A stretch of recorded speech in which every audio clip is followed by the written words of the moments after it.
how do you go about setting up spaces inside your Mighty Networks community, and what spaces should you even have? So the advice that I give the clients that I work with is you want the spaces to touch on pain problems or paradigms whereby your audience has problems. For example, this community is all about democratizing wealth, Guapify.com, and so we are touching on different topics and different paradigms where people need help with their finances and just getting their money going, getting to that financial freedom level.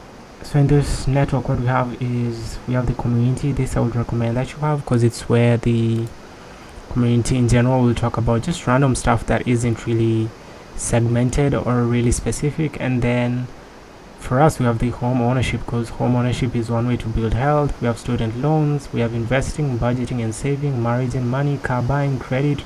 So basically just everything to do with really democratizing wealth, which is our mission, and everything to do with just helping people get better at money. So in this case, if maybe you are in a different niche, for example, maybe you are creating a community around food, what you'll have is probably maybe spaces around topics like maybe desserts, starter meals, breakfast ideas, dinner ideas, maybe foreign foods, etc. If maybe you are doing a community around stuff like construction, then you will have, for example, construction software. You will have maybe stuff like field work, you'll have maybe stuff like consulting, etc. So this is these spaces are basically just mini topics, or they're basically just topics around your whole mission or your whole niche, which in this case, for example, is democratizing wealth in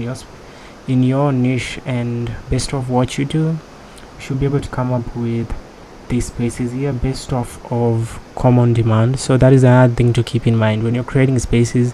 You want them to be spaces that have common demand among the members that you're going to be onboarding, because you don't want to create a space but it's only relevant to one member. That's going to be a waste of your energy. So you want to make sure it at least is something that will appeal to the majority of members. For example, budgeting and saving appeals to more people than if I was to say budgeting for over your 80s. I mean, that's already segmented to people who are over 80, and our community is for millennials, so budgeting and saving is way better. So you have to consider also the demand for that space while you're creating this space inside of your network.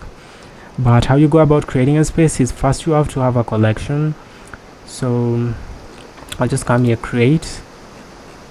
I'll just come here, and what I want to do is I'm going to come to the bottom, and I want to say, first of all, I want to create a collection. So a collection will be, for example, this Guapify original. So the collection is what houses the space. So spaces live inside a collection, but collections do not live inside of a space. So that's one thing to know.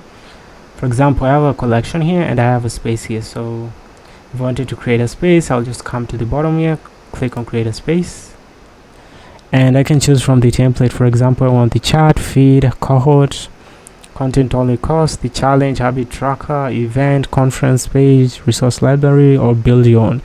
Usually I just go with build my own so I can customize, and then I'll have to put it inside our collection here, because remember, spaces live inside collections. Then I can choose one of the collections I have, and then privacy. So do you want it to be public? Do you want it to be private? That means anyone can find my space, but only invited members can join. So it's gonna be indexed within the community. Do you want it to be secret? That means only invited members can find my space and join. That means it's a secret. By default, it's set to being a secret. And then at the bottom, do you want to create it? So if I choose to, I'll click on create space, but first I have to fill in the details. For example, construction, then space tagline. So what is this space about in a nutshell, in about 1 or 2 sentences?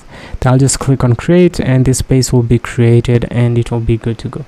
So let me just give this a shot. For example, crypto test. Now I'll go to create space.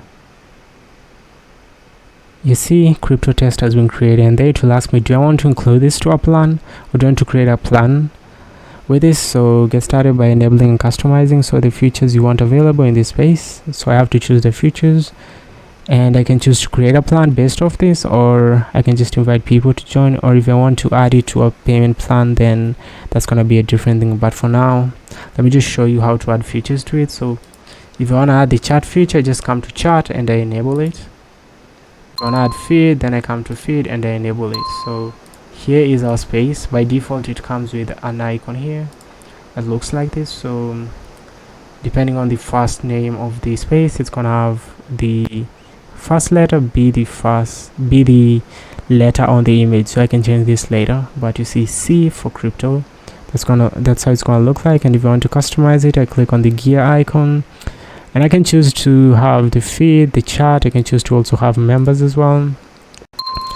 And there we go. So I have my space ready, and that's how you create a space, and that's the guideline of how I will go about creating a space. It's very, very important to remember that you only want to have spaces that are gonna have demand. Otherwise they're gonna be dead spaces, because they're not really gonna be getting attention.